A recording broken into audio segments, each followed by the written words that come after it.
नमस्कार दोस्तों। तो दोस्तों, पिछले वीडियो में हमने देखा कि दोनों पक्षों ने अपनी अपनी राय दी। एप्पल ने अपनी राय दी, एप्पल का अपना पक्ष था, एपिक का अपना पक्ष था, और दोनों पक्ष सुनने के बाद में ऐसा लगता है कि दोनों अपनी अपनी जगह पे कहीं ना कहीं सही है।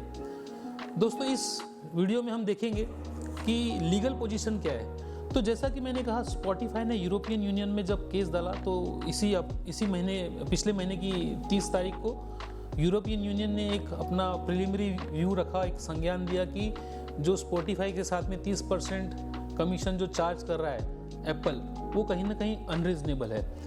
तो ये अगर हम इसको एक ऊपरी तौर पर हम अपना मत बना सकते हैं कि एपिक कहीं ना कहीं, एपिक के केस में भी ये यूरोपियन यूनियन उसके पक्ष में, फेवर में कोर्ट अपनी राय दे सकता है। हालांकि ऐसा ज़रूरी नहीं है, क्योंकि क्या है, स्पॉटिफाई है एक म्यूज़िक स्ट्रीम है और एप्पल का आईट्यून भी एक म्यूज़िक स्ट्रीम है।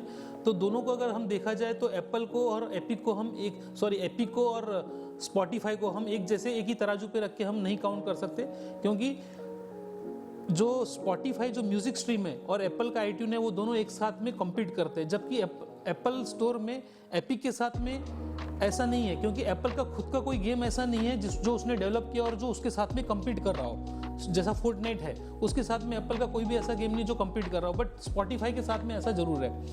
अब दोस्तों देखते हैं कि 2001 में माइक्रोसॉफ्ट के साथ में जो हुआ था। माइक्रोसॉफ्ट जब स्टार्ट में 1998 और 2000 का जब दशक था, उस समय माइक्रोसॉफ्ट खुद का ऑपरेटिंग सिस्टम डाल के भेजता था अपने सभी कंप्यूटर के साथ में।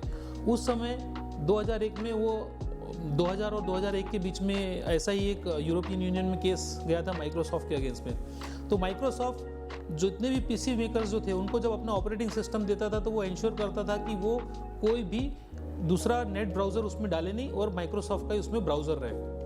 वो बेसिकली नेटस्केप का ब्राउज़र किसी को डालने नहीं देता था। तो इस तरीके से वो अपनी मोनोपोली क्रिएट कर रहा था। तो इस केस में जो कोर्ट का जो फैसला आया था, यूरोपियन कोर्ट का जो फैसला आया था, वो ये उसने कहा था कि माइक्रोसॉफ्ट इसमें गलत है और वो कंपटीशन को किल कर रहा है, और माइक्रोसॉफ्ट ऐसा किसी भी तरीके का ऐसा बंडलिंग करे वो गलत है। बेसिकली कोर्ट का ये मानना है कि जो भी बंडलिंग होती है जहाँ पे फोर्सफुली, वो कंज्यूमर के फेवर में नहीं है, ये एंटी कॉम्पिटिटिव है और ये कंपटीशन को किल करता है। तो ये कोर्ट का बहुत बड़ा फैसला था, जो कि दिखाता है कि ऐसी ही एप्पल जो है अपने ऐप स्टोर पे जो बंडलिंग करके दे रहा है अपना ऑपरेटिंग सिस्टम और एप्पल के साथ में, तो हो सकता है यूरोपियन यूनियन उसी को, अगर हम देखें माइक्रोसॉफ्ट के अगर केस की हम संज्ञान ले, तो ये उसके अगेंस्ट में जा सकता है। अब सवाल गूगल को हम देखते हैं, तो गूगल के केस में 3 बार यूरोपियन यूनियन ने फाइन कर चुका है $10 बिलियन का। उसमें भी हालांकि जो फाइन किया है वो अलग अलग मैटर है, जिसमें पहला मैटर एक था मेरे ख्याल से सर्च इंजन का, जो एक मैटर था जिसमें ये कहा गया था कि गूगल का जो सर्च इंजन है वो प्योरली सर्च इंजन नहीं है, क्योंकि वो उसमें अपने ऐड भी प्रमोट करता है। दूसरा और एक जो केस था उसमें ये था कि गूगल अपने ऐप स्टोर पे उन ऐप को जगह नहीं देता है जिस ऐप में वो खुद भी ऐसी कोई ऐप्स प्रोवाइड कर रहा हो। फॉर एग्जांपल, अगर जीपीएस लोकेशन है, तो वैसा ही अगर आप अपना कोई एक ऐप ऐसा लाते हैं जिसमें वो लोकेशन बताता है, तो ऐप गूगल ऐप आपको उस अपने ऐप स्टोर पे जगह नहीं देगा। तो ऐसे और 1-2 केस थे जिसके ऊपर में यूरोपियन यूनियन ने संज्ञान लिया और गूगल को फाइन किया। हालांकि गूगल को जब ये फाइन हुआ, तब तक के गूगल और माइक्रोसॉफ्ट बहुत बड़े बन चुके थे। जब तक कि इन केस की फैसले आए, तब तक के वो बहुत आगे निकल चुके थे और उनका कोई भी मार्केट शेयर इससे हला नहीं था। तो दोस्तों, चाहे आप गूगल को ले, चाहे माइक्रोसॉफ्ट को ले, गूगल ने भी क्या किया, उसके बाद में यूरोपियन यूनियन के जो एंड्रॉयड यूज़र थे उसके लिए उसने एक चॉइस ऑफ स्क्रीन के एक अलग उसने सर्च इंजन प्रोवाइड करना शुरू कर दिया था। लेकिन उसका मार्केट शेयर उससे कम नहीं हुआ, क्योंकि लोग उस पर बहुत कम यूज़ होते हैं। वैसे ही माइक्रोसॉफ्ट के ऊपर में जब तक कि ये अदालत ने जब ये फैसला सुनाया, तब तक कि माइक्रोसॉफ्ट बहुत आगे निकल चुका था और वो अपना एक ऑपरेटिंग सिस्टम में, कंप्यूटर के ऑपरेटिंग सिस्टम में उसने अपना एक बहुत बड़ी मोनोपोली क्रिएट कर ली थी। जो यूके में जो अपील हुई है, जो एपिक ने जो केस डाला था यूके में, उसमें ऑलरेडी यूके के जो कोर्ट है उसने इस केस को खारिज कर दिया है और उसने एप्पल के फेवर में ये फैसला सुनाया है और कहा है कि एप्पल की जो ये चार्ज करने का जो तरीका है वो सही है। अब दोस्तों ये रहा लीगल पोजीशन। अगर हम बात करें कि भाई अगर ये सारी लीगल पोजीशन है तो आगे कैसा होगा, क्योंकि क्या हो रहा है कि इसमें अगर आप देखोगे दोनों ये जो सोशल मीडिया प्लेटफॉर्म है ये अपने आप में बहुत बड़े एक इकोनॉमी को रन कर रहे हैं, और खाली इकोनॉमी को नहीं, कहीं ना कहीं पॉलिटिकल को भी ये ड्राइव कर रहे हैं, पॉलिटिकल इश्यूज को भी ये लोग ड्राइव करते हैं, डायरेक्टली कहो या इनडायरेक्टली कहो। तो जो गवर्नमेंट है, ये गवर्नमेंट भी कहीं ना कहीं इन प्लेटफॉर्म से डरी हुई है। फॉर एग्जांपल मैं आपको दूंगा, जैसे डोनाल्ड ट्रंप का जो ट्विटर अकाउंट है या डोनाल्ड ट्रंप का जो फेसबुक अकाउंट है, उस अकाउंट को बैन कर दिया गया।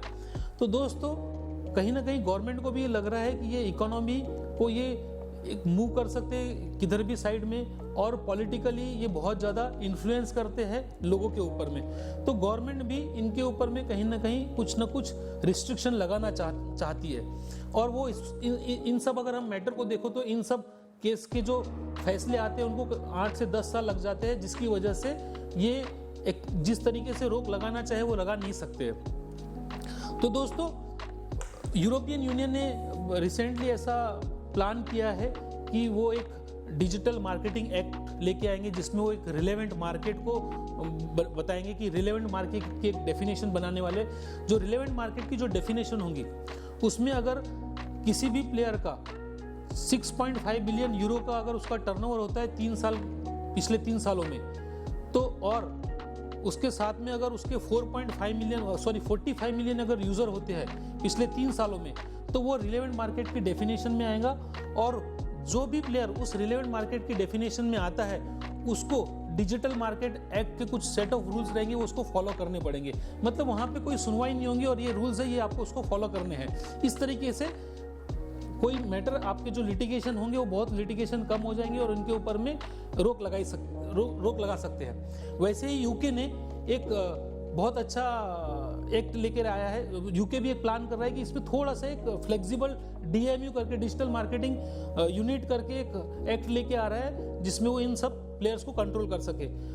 हो सकता है कि अमेरिका का जो आज की तारीख में कमीशन ट्रेड है वही कहीं ना कहीं DMU बन जाए। इस तरीके से जो गवर्नमेंट है प्लान कर रही है कि सोशल मीडिया प्लेटफॉर्म हो या इस तरीके के जो प्लेटफॉर्म है, इनको कहीं ना कहीं किसी न किसी तरीके से रोक लगाई जाए।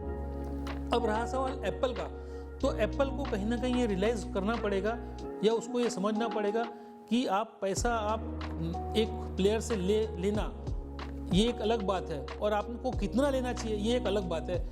मेरा मानना है कि एप्पल कहीं ना कहीं इस चीज़ को रियलाइज़ करके और इसको कम करेगा या इसको एक रीजनेबल तरीके से मार्केट में चार्ज करेगा ऐप स्टोर्स पे अपने और दूसरे ऐप प्लेयर्स के, जिससे उसका खुद का प्लेटफॉर्म बना रहेगा।